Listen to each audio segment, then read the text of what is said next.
Price Lord. இன்றைக்கு நம்மீது பொறாமை கொள்பவர்கள் எந்த விதமான காரியங்களை வெளியரங்கமாக செய்வார்கள். முதலாவது கூட்டத்தார் நம்மை குறித்து வதந்திகளை பரப்புவார்கள். வதந்தியின் one of the root cause அது பொறாமை. அடுத்த கூட்டத்தார் நம்முடைய ஆசீர்வாதங்களையும் வளர்ச்சியையும் கண்டிப்பாக தடை செய்து கொண்டே இருப்பாங்க. எல்லா சூழ்நிலையிலும் கர்த்தர் என்ன வசனம் கொடுத்தார் என்றால், நானே தேவன் என்று அறிந்து கொள்ளுங்கள். ஜெபிக்கலாமா?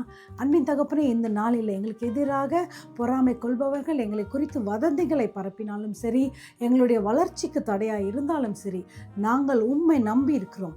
நானே தேவன் என்று அறிந்து கொள்ளுங்கள் என்று சொன்னதுபடியாக உம்மை நாங்கள் பிடித்து கொள்ளுகிறோம். நீர் எங்களுக்கு யுத்தம் செய்து சமாதானத்தை தந்து எங்களை உயர்த்தும்படியாக ஜெபிக்கிறோம். பொறுப்பெடுத்து காத்துக்கொள்ளும். In Jesus name we pray. Hallelujah. பைபிளில் ஃபுல்லாக பார்த்துருக்குறோம். ஹாமான், மொர்தெக்காய், யோசேப்பு, அவர் சகோதரர்கள், ஜீசஸ் அண்ட் அதர் கூட்டத்தார், அவர்கள் எல்லாரும் இந்த சூழ்நிலையாக கடந்து சென்றார்கள். ஆனால் ஜெயத்துடன் வந்தார்கள். உங்களுக்கும் ஜெயம் நிச்சயம். ஆமென்.